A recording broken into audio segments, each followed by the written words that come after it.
Alors, pour cette deuxième vidéo, on va installer un logiciel, une solution en fait qui contient plusieurs logiciels. Alors, cette solution, elle s'appelle Anaconda. Elle est utilisée par la plupart des gens qui codent Python. Et Anaconda, elle permet d'installer en fait plusieurs sous-logiciels qui vont nous être très utiles pour la programmation.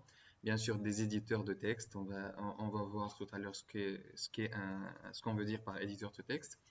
Et puis on peut installer aussi un prompt shell, une fenêtre de commande en fait qui va nous permettre d'installer des librairies. On va voir aussi tout à l'heure ce qu'on veut dire par librairie. Donc pour commencer, on va essayer d'installer Anaconda. Donc vous allez faire une recherche sur Google en utilisant par exemple les mots-clés Anaconda Navigator Install. Et puis vous appuyez sur la première recherche et puis vous allez trouver alors une documentation qui vous explique comment installer Anaconda de plusieurs manières, mais on va utiliser la manière la plus facile. On va appuyer sur le bouton vert en haut, Download Anaconda. Et là, on va vous demander juste alors d'inscrire votre mail ici. Alors, je vais mettre Agree et ensuite vous appuyez sur Submit. Une fois que vous appuyez sur Submit, donc vous allez choisir votre système d'exploitation et télécharger la version qui correspond à votre système d'exploitation. Donc pour moi c'est Windows, donc je vais installer Windows et on va appuyer sur Download ici et le système il va donc télécharger Anaconda pour vous. Donc une fois téléchargé, donc vous allez retrouver normalement le fichier téléchargé dans le répertoire Downloads. Donc vous avez ici Downloads et puis vous allez trouver normalement quelque part Anaconda. Voilà Anaconda.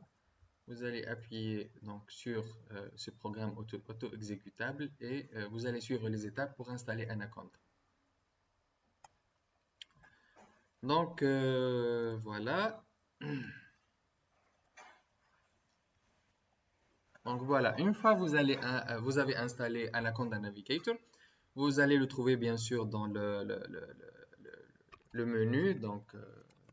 Vous allez le trouver dans le menu Windows. Alors, soit vous allez le trouver ici dans les logiciels récemment installés, ou alors dans un répertoire spécial, et vous allez appuyer sur Anaconda Navigator. Ou alors, vous pouvez faire une recherche directement ici. Alors, vous écrivez Anaconda et là, vous appuyez sur Open ou Run as Administrator. Et lorsque vous appuyez, donc vous allez trouver tous ces sous-logiciels dont on a parlé et qui vont servir à la programmation Python ou alors même à la programmation en langage R. Ça, c'est Anaconda Navigator.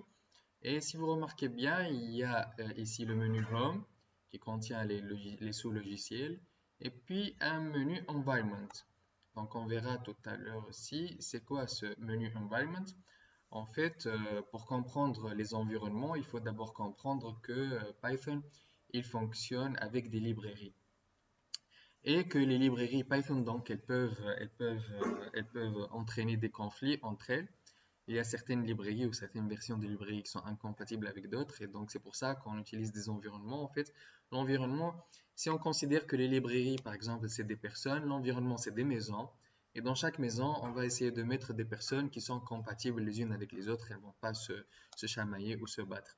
Donc, on va considérer les environnements comme des maisons, et on va considérer les librairies comme ces personnes-là qu'on va mettre dans chaque maison. Alors, les environnements, c'est selon votre objectif. Par exemple, moi, j'ai l'environnement de base de Python.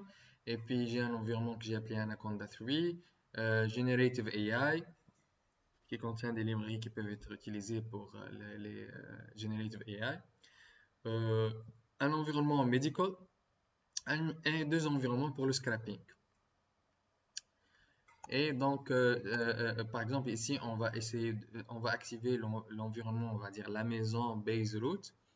Et puis dans Home, on va installer Jupyter Notebook et on va installer Spider, qui sont, disons, les éditeurs de texte Python les plus utilisés, donc je pense actuellement, en serveur local. Voilà.